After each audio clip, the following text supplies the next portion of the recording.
Welcome. Thank you for joining us today.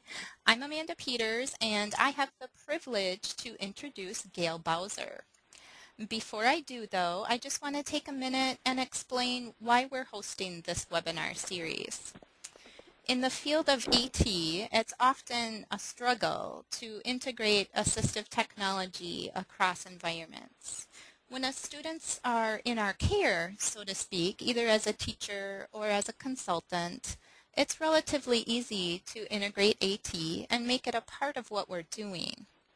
But once the students leave the room, or we leave the room, it's not as easy to support those students. You can't be there when a question comes up about how to use something, or to remind others that the student could participate and be successful in that activity if they used their AT tools. There's so much on a teacher's plate, whether they're a special education teacher or a general education teacher. And we know the same is true about administrators, parents, and even students' plates for that matter. Assistive technology sometimes seems like just one more requirement we need to take care of on top of everything else. But what Gail is going to share with us today is how AT fits into general education initiatives we already have going on. And by being more collaborative, by speaking the same language, and creating systems that support change, we can successfully integrate AT in all environments. Now, Gail's a great person to speak on this topic because she works regularly with school districts to help develop effective and high-quality assistive technology services. She's the former coordinator of the Oregon Technology Access Program and a special education teacher by training. She's also worked as a school administrator and holds an Oregon School Superintendent's credential, so she can really relate to the roles that many of us play. She's also authored a number of publications around the topic of integrating AT, and some of those are the Assistive Technology Trainer's Handbook, a School Administrator's Desktop Guide to Assistive Technology, and Education Tech Points, a framework for assistive technology planning. Gail has been recognized for her work in the field of special education and assistive technology through numerous awards, and I know you're all looking forward to hearing what she has to say. So with that, I'm going to turn it over to you, Gail. Thanks, Amanda. It's really exciting and fun to be a part of this webinar series and a part of this initiative, and I am very excited to see how many people have joined us today and want to talk about this topic. If you've ever heard me do a presentation or a webinar or anything, one of the things you know is I love the discussion and the interaction that happens with audiences and in my presentation. So I want to encourage you to use that chat area as we talk, and we're going to stop several times to ask questions and do some polling and things like that during this webinar.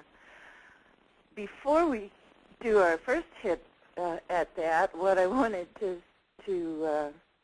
say was that this is an enormous topic. In preparing for this webinar series, I pulled information and slides and resources from 6 or 8 different presentations that I normally do. So we're going to structure it in a little bit different way. Today's going to be sort of the philosophical and overview part of the webinar series, and then we'll have 3 more webinars coming up, one about specific strategies that you can use with general education teachers, one about specific things that AT specialists might want to do to help integrate AT tools, and then one about systems change, which you may know is one of my very favorite topics, how to create systems that encourage things to change in the directions that we want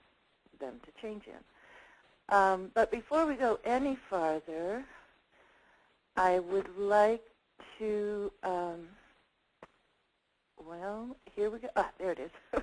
I have to tell you, I clicked my mouse about 4 times before that slide changed, but hopefully that won't happen again. Amanda's going to help me with a poll. We want to know who you are, who's on the list, so that I can speak to your specific needs. So you have the ability to respond to this slide. Are you an AT specialist, an instructional technologist, a general education teacher, a special education teacher, or other? And we won't be able to hear what the other is. But Amanda, do you have instructions for them?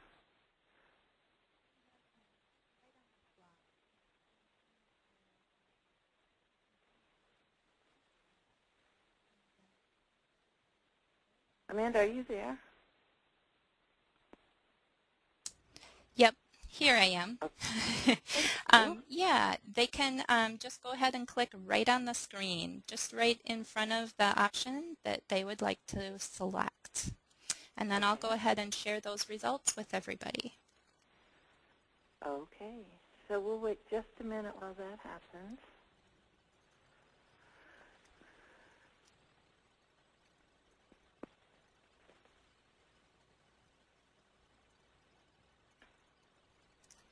Okay. I'm going to go ahead and close that poll since most of you have voted. And we'll share those results.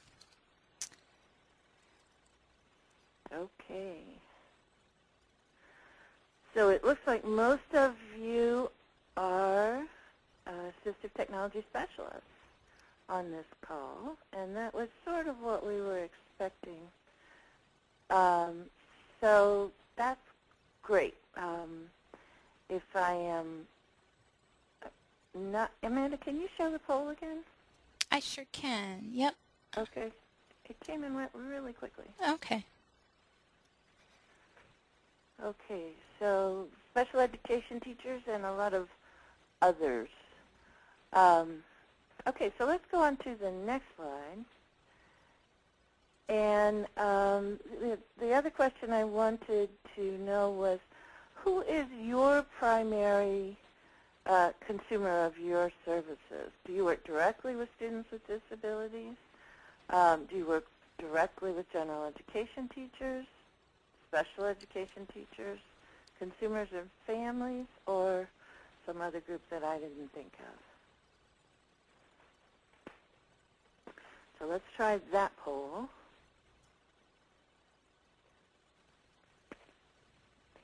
And with this one, you should be able to click on more than one. So select all that apply. Yep.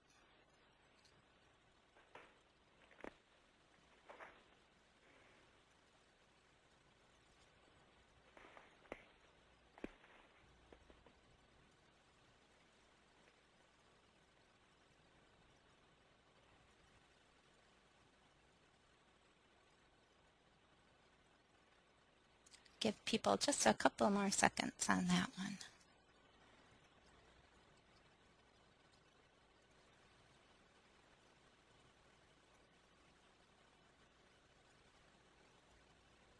Okay. Go ahead and share those results. Okay, so we are generalists, I can tell. We're working with everybody and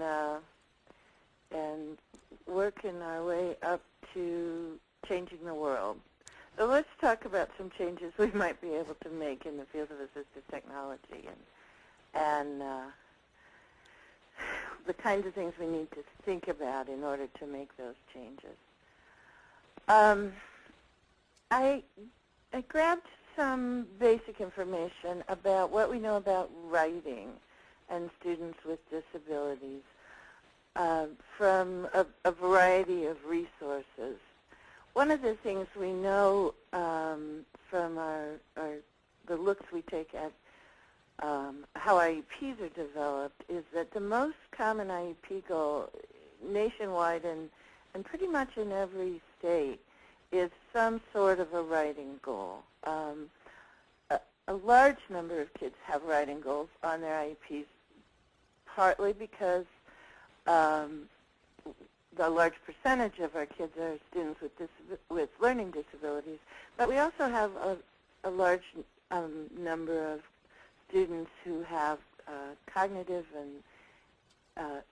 disabilities who will also have writing goals on their IEPs. When we talk about integrating assistive technology tools into general education classrooms these days, we're talking about that entire population. So it's a number in every state that's over 50% of the IEPs, and in my area of the country, it's about 70% of IEPs have some sort of writing goal on them. There's also been increased federal scrutiny about writing and writing assessment in the last several years. And in a report I read recently from the Office of Special Education Programs, they talked about the national writing assessment that was given in 2007 to a variety of grades, but in the 8th grade writing assessment, 45% of students with disabilities scored below the basic level in writing, and only 8% of students without disabilities scored below the basic level. Now, we would expect the number of students with disabilities who score below the basic writing level to be larger than the number of kids who don't have disabilities. But this is a huge gap, and one of our goals as a nation from the federal government is to make that gap narrower, to decrease the number of students, or to increase the number of students who score at the basic level or above on writing assessments. Here's a thing we know about implementation, because we're talking about the integration of assistive technology into general education classrooms. So one thing we know about implementation that I think is significant for all of us is that failure to implement is the most common due process complaint in the country. If you, Joan Breslin Larson and I have done some work reviewing the due process complaints about assistive technology from all over the country, and one of the things that we see is that there are very few complaints that are filed before the student is actually given assistive technology and it's put into place in whatever classroom setting it is. But once we get assistive technology into classroom settings, things tend to go badly. And I think there's a variety of reasons for that, and that could be a 2-day workshop for us if we wanted to. But I think it's important to keep in mind that we can provide the best tools in the world, but if we don't pay attention to implementation and their integration into classroom settings, we have a lot of troubles. And that's where we are right now in the field of assistive technology, and particularly in integrating assistive technology into classroom settings. One of the reasons for that is that we are in the process of including more and more people all the time into participation in the education of students with disabilities. And that increased participation from a large number of people came from the paradigm shift that happened originally in No Child Left Behind, and now has also been actualized in IDEA 2004. we've shifted from a focus on specialized instruction for kids with disabilities to instruction for kids with disabilities alongside their peers with the same curriculum outcomes that we are hoping for all our students. Now, we know that we have some students with disabilities who will never meet those curriculum outcomes, but our guidance and in the field of education, our philosophical and paradigm shift is that we want to make more and more kids able to meet state standards, pass state assessments, and become skilled students in writing, but also in all other subject areas.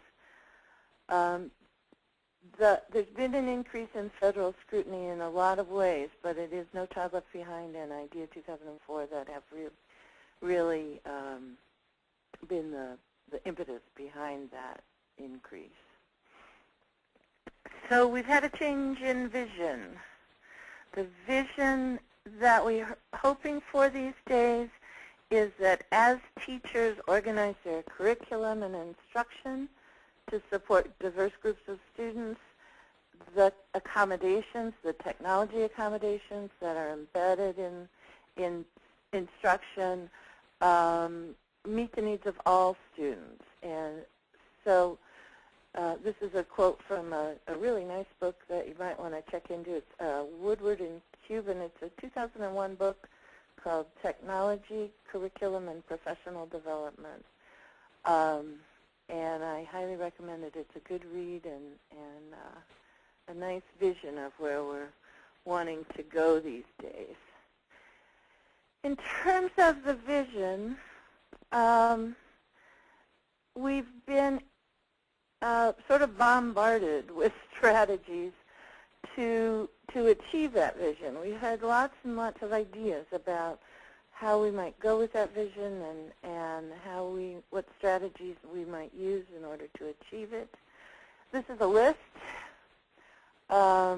If you've been in education for more than 2 days, you have certainly heard about the impact and the requirements of No Child Left Behind. And one of those has been a very strong focus on research-based interventions.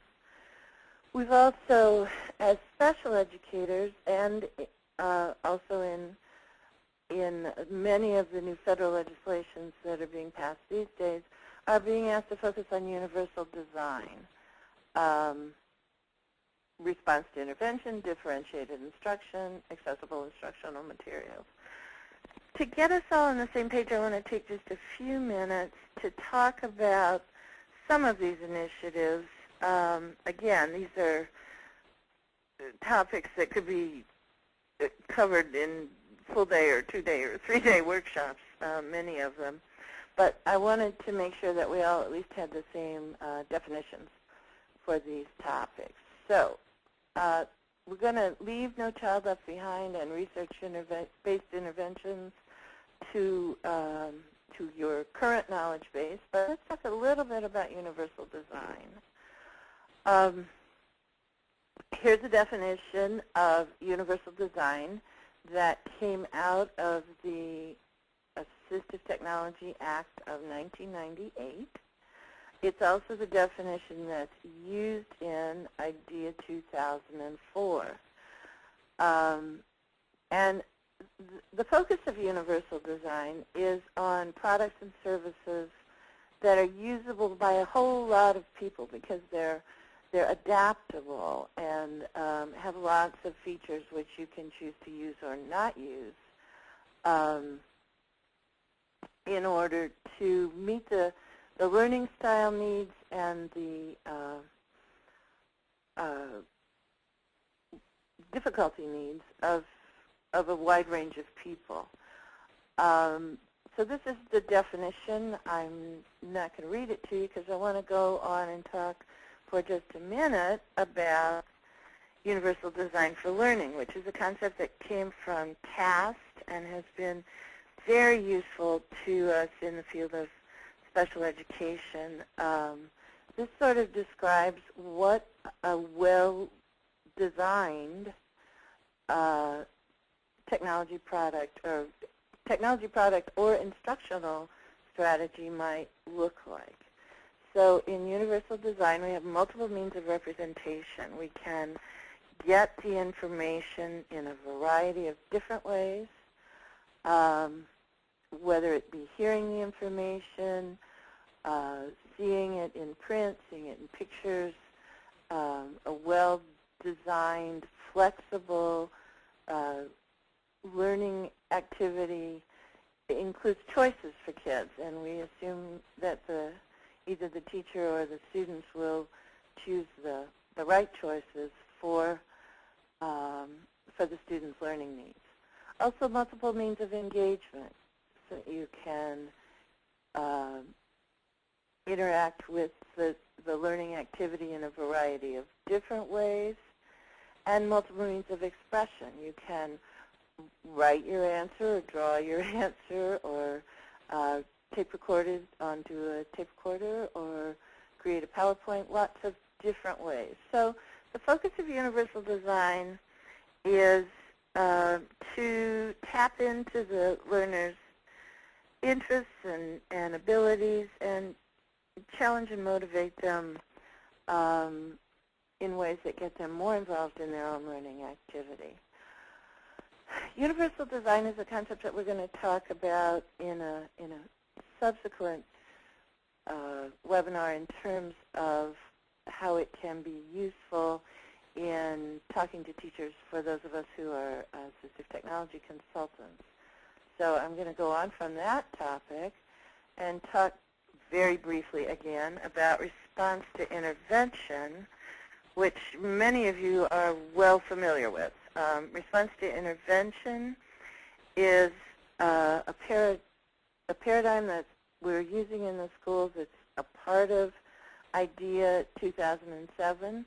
And the idea behind the response to intervention is that we do frequent monitoring of all kids' progress to determine whether or not the way we're teaching them in general education settings is effective and appropriate, and if it's not, to adjust that intervention to meet the individual needs of kids. If you probably, if you know anything about response to intervention, seen the triangle. The idea behind this diagram is that at the green level of the triangle, most kids can benefit from instruction. And the difference between what we've been doing in education previously and response to intervention is that we do frequent, regular, and consistent evaluation of how all students are doing and benefiting from the instruction we're providing. One of the things that I love about response to intervention is that if at the universal level, between 80 and 90% of our kids aren't benefiting from instruction, we as educators assume that our instruction's not good enough. So we want to make some changes to the instruction that we're offering. The yellow part of the triangle is indicative of kids who are receiving the universal instruction, the same instruction that everybody else is getting, but for some reason aren't benefiting from it. And so for those kids, we tend to group them, give them more intensive instruction. We assume that maybe that there are some minor things that can be corrected at this level. For many of these students, they may have missed a week of school for some reason or something like that. And our goal is always to get people back to the universal level of instruction if they can benefit from it. Some of those kids in the yellow level don't benefit from group instruction. At that level, we put them in the intensive intervention level. But throughout the RTI paradigm, we are looking at how well our instruction is working and whether or not it needs to be modified so that kids learn better. Jane Corson talks about this concept. If you've ever heard her present to a group, she always talks about if your lettuce doesn't grow, you don't blame the lettuce. And I think of that quote when we're talking about response to intervention, because rather than saying, oh, this kid's just not smart enough to learn, what we say is our instruction isn't adequate to meet the student's needs. Another paradigm to talk about, differentiated instruction. This is a couple of these bullet points are information that are taken from a book by Carol Ann Tomlinson, who is the guru of differentiated instruction. I talk about differentiated instruction today because we often want to sort of mix it up with universal design. And I really think there are some major differences between universal design and differentiated instruction. One of the major differences is that differentiated instruction talks about large groups of kids and how to manage large groups of kids. Differentiated instruction is, Carol Ann says, is guided by principles like ongoing assessment, timely adjustments, respectful tasks, and flexible grouping. Those are things that we have focused on in special education since I started, which was a long, long time ago. But the difference, I think, is that differentiated instruction talks first about how do we group kids. So differentiation in terms of student variables can be done in terms of readiness, in terms of student interest, or in terms of student profile. And when I see this list, I think, oh, this is how teachers put large groups of students, 25 or 35 or whatever you've got in your classrooms these days, into groups. They group by readiness. We used to have, you know, the bluebirds and the blue jays, or the cardinals in my school, and they were the different reading level groups, by interests or by learning profiles. Once kids are grouped, the other part of differentiation is that teachers can adjust the tasks. They can adjust content, process, or product. Again, this sounds a lot like universal design, and particularly universal design for learning. And there are elements of each that really do overlap a great deal. One of the things I think it's important to know is that our general education teachers are speaking about differentiated instruction. They hear about universal design for learning, but if you really want to speak the language they're speaking, it's really important to know about the basics of differentiated instruction. We can talk with teachers about how universal design can contribute to different kinds of content, process, and product tasks.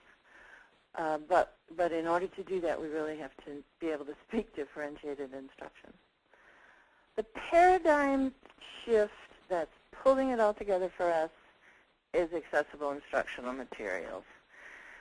Suddenly, in IDEA 2004, we have a requirement that textbooks and related core instructional materials be provided to students with disabilities, with print disabilities who need them in specialized formats and in a timely manner.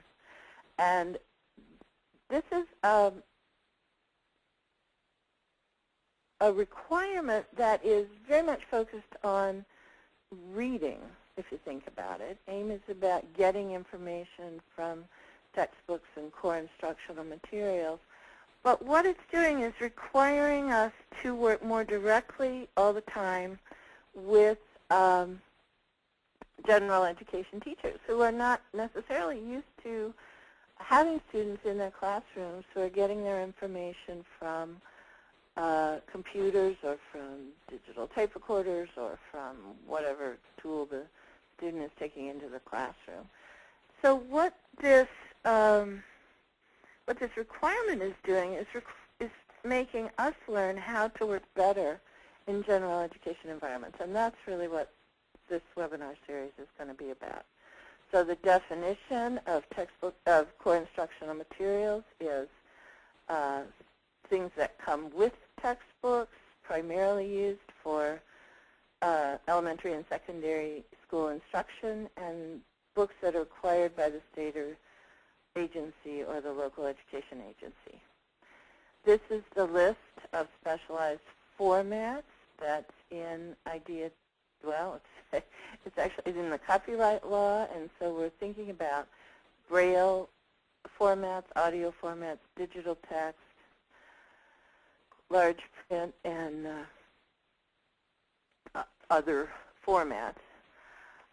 But the important thing to realize is that these, in the context of this webinar, is that these are things that are going to be more and more showing up in classrooms. The big picture paradigm change is that we're shifting from what Chris Deedy calls the FIRE model of educational technology. I love this quote. I love the concept. It's sort of, the basis of this quote is, if you pour more wood on a fire, the fire gets hotter. And we have treated educational technology in the past as if we just gave more and more technology, put more and more technology into classrooms, people would learn more and better. And what we're finding these days is that that really isn't true. We've built an awareness of the fact that the FIRE model leads to a lot of wasted money and time. And we are now working toward a focus on a different way of looking at educational technology, which is 21st century skills. This is a list of 21st century skills that I actually took from another presentation that you can find on the Atomic Learning website about helping teachers develop 21st century skills and helping them develop those skills in their students. I would really encourage you to watch that webinar also if you have if you have some time to do it.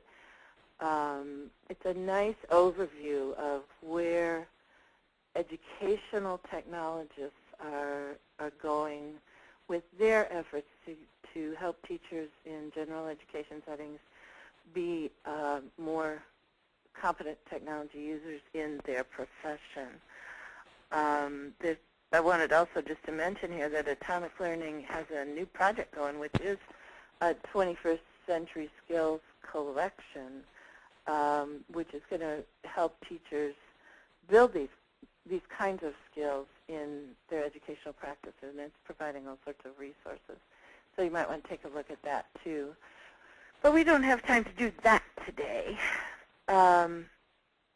because what we need to talk about is how do we get from wherever we are right now in integrating assistive technology to where the vision is, to the vision we've set as a nation and as a field of education. What's interesting is that to make this shift, we're not talking about new tools. The tools are the same, and the tools for writing are ones that you're very familiar with. This is a list of writing tools that I, again, pulled from the Atomic Learning website. There are training videos for all of these pieces of software on the Atomic Learning site. And I'm excited about the possibilities of distance training in all the different ways there are. I don't know if you're like me, but I've had the experience of doing the same class on whatchamadigger software or whatever the software application is over and over and over, and sometimes to the same group more than once. So I think our new tools for distance professional development are exciting, and we're going to be talking more about those tools in some of the subsequent webinars that we'll be doing in this series. But the roles of key players are changing. Our roles are changing. The roles of assistive technology specialists, the roles of teachers with students with disabilities, and the roles of general education teachers. This is a chart that came from Teaching Exceptional Children, and I thought it was a good summary of the ways that a lot of the things that we're doing these days have affected our practice. We're being asked to be more and more integrated all the time, and so that's the focus of this chart. If you look at the intervention column on that chart, we used to be doing a lot of intensive intervention. We're being asked to focus on differentiated, flexible, and dynamic grouping. The roles of general education teachers are changing, and I've talked a little bit about that already. I wanted particularly to mention the changes in teaching strategies and technology use. I just looked at the SRA Curriculum Teacher's Guide for language arts recently, and there's a whole section in there about differentiated instruction, about technology use. Our textbooks are more and more providing online technology tools for interventions to help those kids that aren't meeting the school standards or the state standards. As assistive technology specialists, our roles are changing also. We need to collaborate more. We need to understand about those educational initiatives. And we also need to be speaking the same language as the people we're consulting with.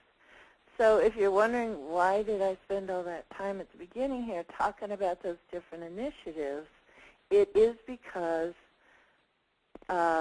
we need to be able to speak the same language as the teachers that we're providing services to.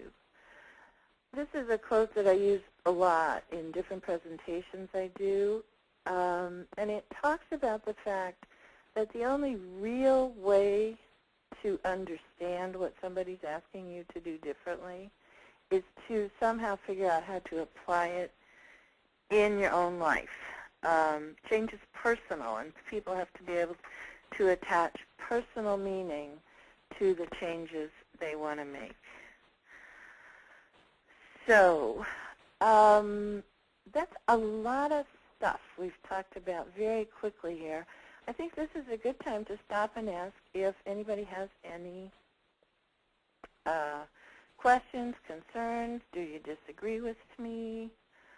What kinds of things are you thinking about as we do this, have this discussion?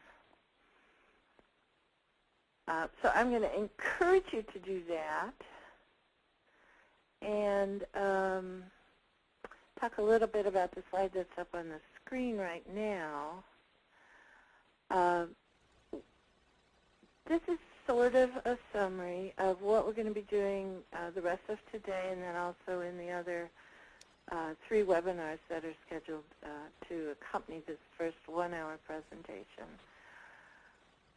We said that the only way people are able to make change is if they can make meaning out of the excuse me, out of the things that we're asking them to do differently. So how do we help people make meaning? Well, we can first of all, make sure that we are speaking the same language as teachers to whom we are consulting or offering services. We can offer collaborative consultation, which is a model that I want to talk about a little bit here and more later. And then we can create systems that support and encourage change. So are there any questions, Amanda? Are you still there? I'm still here. Yep. Okay. We have some questions here. Okay. Lots of them asking about if they can have the wonderful PowerPoint slides, and so I just want to let everyone know that the webinar is being recorded and will be archived, so they can certainly access those that way. Okay. Let's see. Anything else we should? We do have a question about what kind of support systems is it that we're talking about. And let me see, I can't see the entire, trying to get all my questions up here in one spot.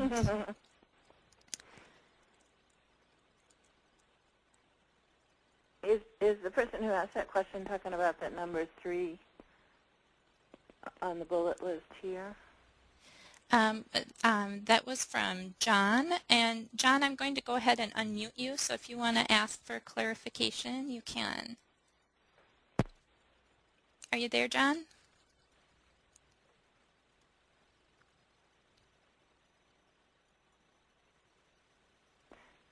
Sometimes people are, Yep. John, are you there? Yes, I'm here. Yes, you talked about the create systems that support and encourage change. What kind of support systems are you referring to in that one? Well, we're going to talk about that a lot in the final webinar in this series, but what we're really talking about is things that are done at the school or school district level. Amanda talked earlier about one of the manuals that I co-authored with Penny Reed is School Administrator's Desktop Guide to Assistive Technology. And we talk a lot and have thought a lot about what are the actions that an administrator can take to support effective integration and effective use of assistive technology in their classrooms. One good resource for that administrative support kind of thing that we'll talk about more later is the Quiet website. There's a bunch of stuff about administrative support up there, and the web address for that is www.qiat.org. And we're going to talk a little bit more about that toward the end of this session. So let me just go on here, and if you don't get your questions answered after this presentation, feel free to send me an email, and we can talk more about that. Thank you. Okay, so we want to speak the same language as the people to whom we are consulting. One of the things that I think is important to know is that we don't speak the same language right now if we are special educators. General education teachers think and speak about groups when they talk about their teaching. We tend to think and speak about individuals. General education teachers speak about differentiated instruction, and we tend to speak about universal design or universal design for learning. You can see here that what I tried to do in this PowerPoint was to talk about how we are not currently speaking the same language. So it's important at least to pay attention to the kinds of things that general education teachers have on their mind, because we need to help them attach what we're talking about in terms of assistive technology to the work that they're already doing. One of the ways I think we can do that is to talk about writing rubrics. Many of you are aware of some of the writing rubrics that are being used in the public schools. There's really two kinds. One is general writing rubrics. That is sort of a rule for how all writing should go. And here, two examples up on the slide are Northwest Regional Educational Lab's it's actually 6+1 traits of writing. And the other one that you all should know and be aware of is what is your state assessment rubric for writing, because that is how your kids are being judged. We're going to invite you here right now to think about these two general writing rubric sources, and we're going to invite you to contribute any other sources that you may know of to the group. We've got like 160 people on this webinar, so I'm betting several of you know about general writing rubrics that that I didn't put on that list. And Amanda's going to open that up for you. Amanda, do you need to say anything else about this? Just wanted, with the slide you have up there, Gail, just wanted to point out to people a little bit about their webinar control panel, how they can raise their hand if they'd like to answer. Let us know what they've seen by raising their hand. They can certainly do that, and that's with that little hand icon in the middle on the left side there. You can also just type your answer in the question pane there. And if that right side of your control panel disappears, if you don't see that anymore and you want to ask a question or enter in some information for us, you can get it back by pressing those little arrows that are up at the top left. That will bring back your big, the question pane and other things on the right side. So Great. I'll go ahead and look for any responses you have. Okay. While you do that, I want to also go on to the next slide and talk about sources of specific writing rubrics. As I was getting ready for this presentation, I just Googled writing rubrics, and one really nice source I found was the University of Wisconsin Stout has a whole writing rubrics page. Actually all kinds of rubrics, but a whole large section of writing rubrics that are available, and you can see the website on your screen here.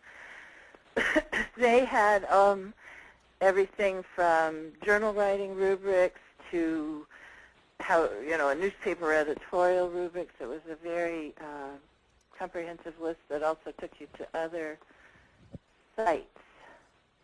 Another resource that I found for writing rubrics that you might find valuable is the Scholastic website. Scholastic is a curriculum producer, textbook producer, and they have online an electronic rubric development tool that looks to be available to anybody, whether or not you have the Scholastic textbooks or not, because I created this one all by myself online.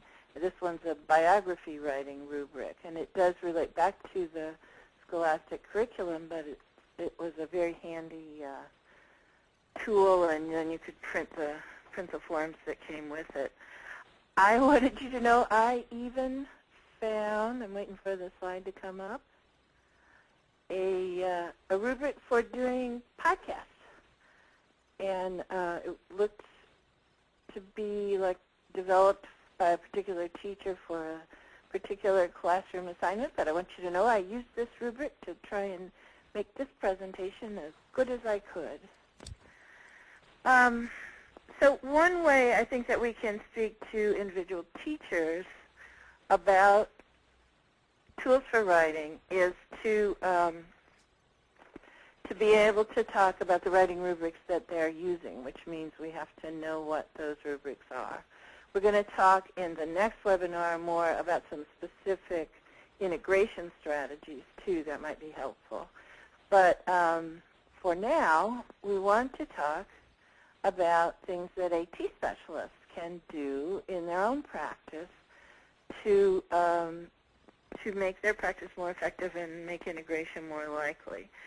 And I believe that one of the most important strategies is to talk about collaborative consultation. Here's a definition of collaboration that came from Yvonne Swintz, who you all may know. She's a pretty well-known occupational therapist who's done a lot of work in the area of assistive technology.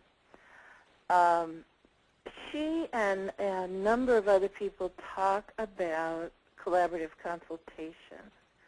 And one of the aha moments for me in terms of being an assistive technology specialist and working to get technology integrated into classrooms is that there are all kinds of consultation.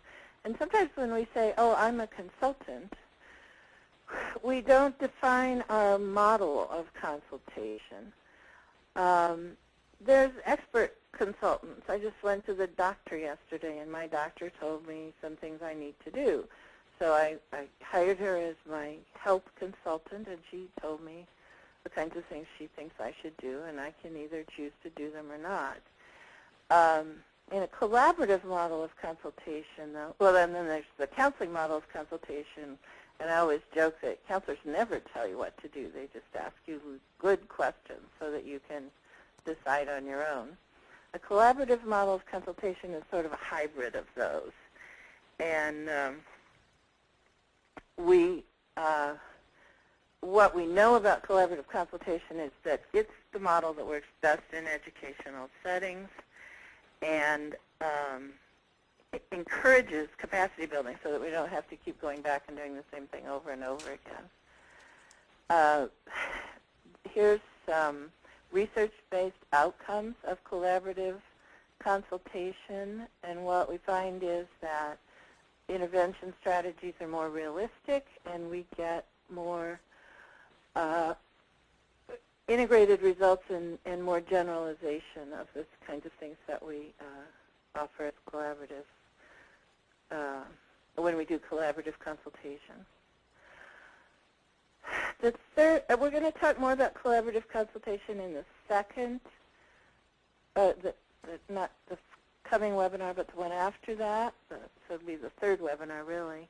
And then in the final webinar, we're going to talk a great deal about systems that support and encourage change. We're going to talk about 21st century skills and technology integration initiatives at the district-wide level. As I said before, I think this is one of the places that the atomic learning collections can be the most effective and the most exciting.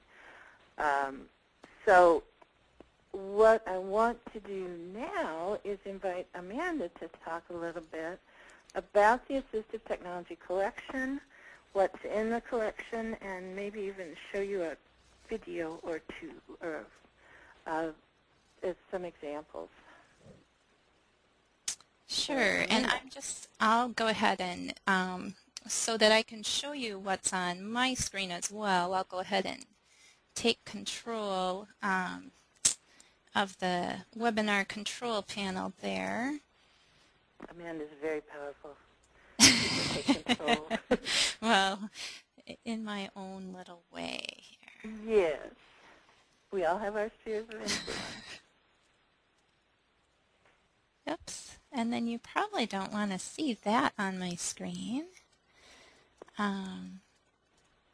My PowerPoint just shut down, so hold on just a second while I get it back up, and then you can all see.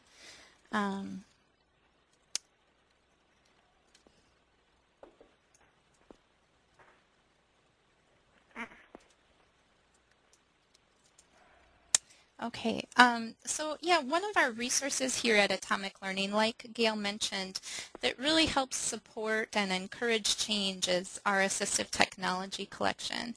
And it gives those just-in-time answers that Gail was talking about to common questions about software and hardware devices. And it gives those answers through just short 1 to 3 minute video tutorials. And with a site license, all teachers, therapists, educational assistants, students, and parents have access to the tutorials. And that way students are supported in every environment. Then there's also a built-in reporting feature that allows both individuals and administrators to track training progress. Who's watched what, how many times have they watched it, those sorts of things. And just so you have a little better idea about what those tutorials are like, I'm going to go ahead and just show you a short one here. And this one is looking at creating your own topic dictionary in CoWriter. I'm going to turn my volume up just a little bit so you can hear it better.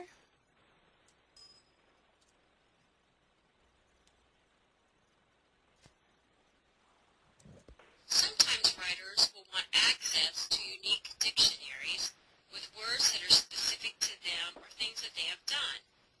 To create a unique dictionary, click on the Create button in the Topic Dictionary section. Enter a topic for the new dictionary. Let's say I went on vacation to Cape Cod. I will type Cape Cod Vacation. I will click OK. I have several ways to get words into my topic dictionary. I can either copy text from a document or a website, or I can type them in directly. I'm going to type them in directly. The first word, national, seashore. I'm going to type a couple towns around the area. Woods Hole, Wellfleet. I'll type Mayflower, Compact, and Provincetown. After I've added the words in my dictionary, I click Create. My dictionary is automatically added to the topic dictionary area, along with all of the words. When I click on the Select button, you can see that my dictionary has also been added to the list of topic dictionaries. When I look over at the Categories area, click on My Topics, you can see my specific topic. So as you can see, just real to the point, it's going to answer your question, and then teachers can, or students can get on with what they needed to do in the first place. I know Gail's going to talk a little more about this collection, along with the 21st Century Skills collection, more in a later webinar.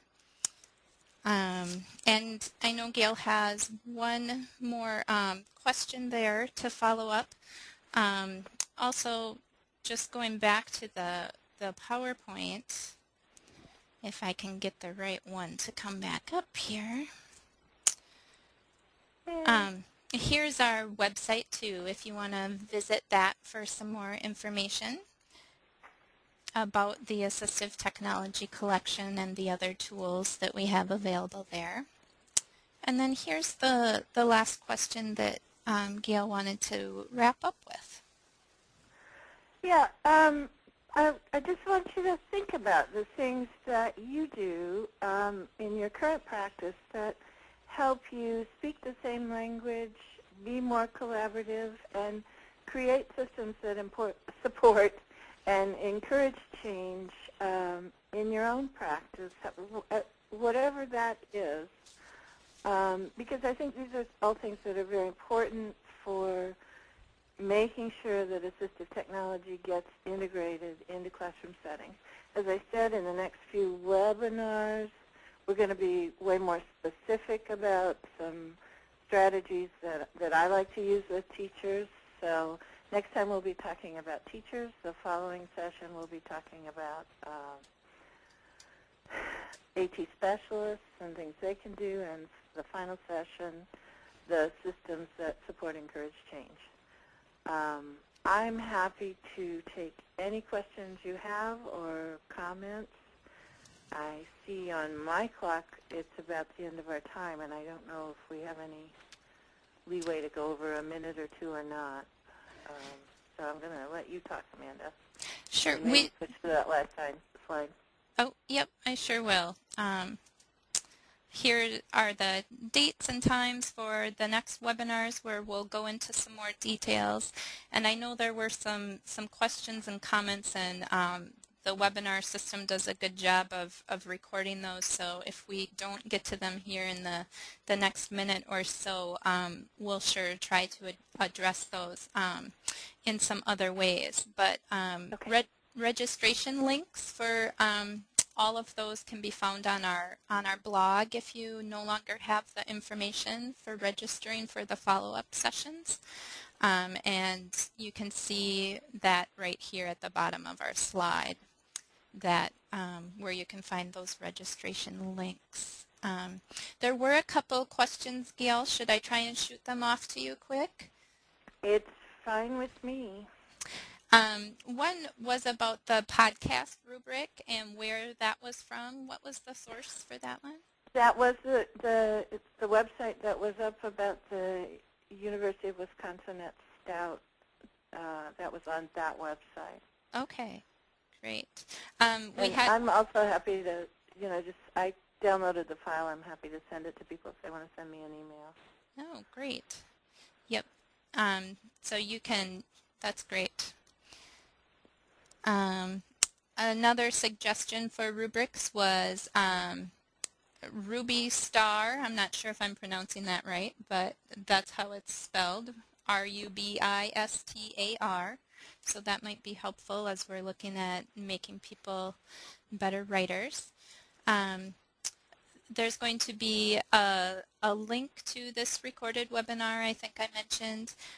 We're also doing we've set up a Ning, and Gail's given me some resources to list there. And so in your follow-up email you'll also get information about joining that Ning, so you can, some of the things that we went through really fast today, you can go dig through some more information on. Let's see.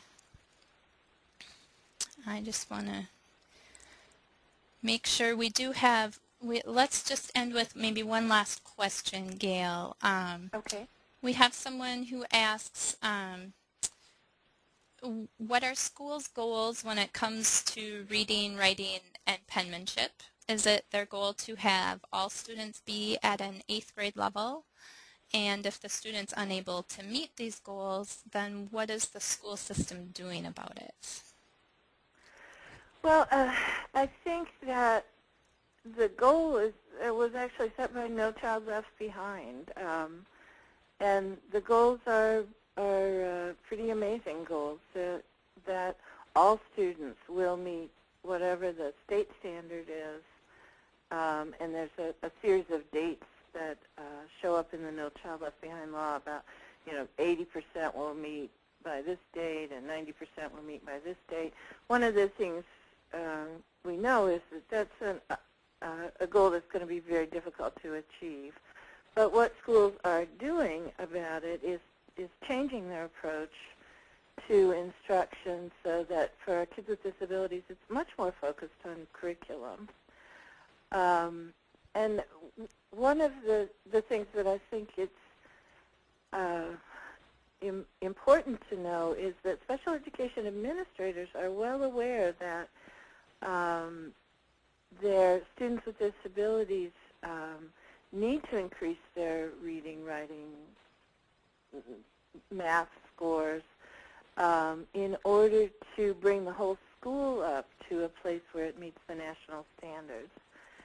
So part of the answer is whatever your state standard is probably what schools are looking at, and it's really important that we as specialists know what those state standards are.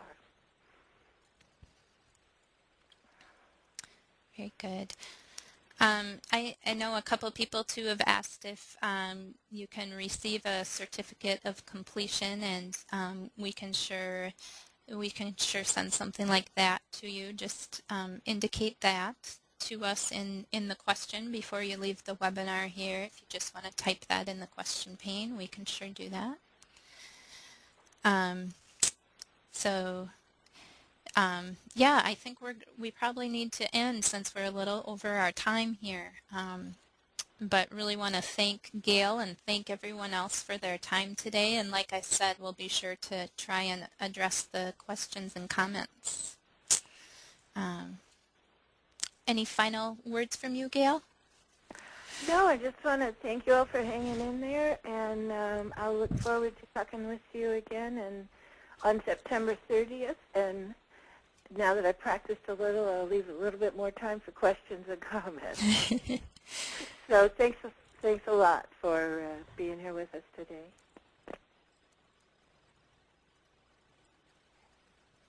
Yes, thank you all. I'll leave the webinar up for a little bit so that if people want some questions that they haven't asked yet, you can sure type those in and we'll address them at a later time.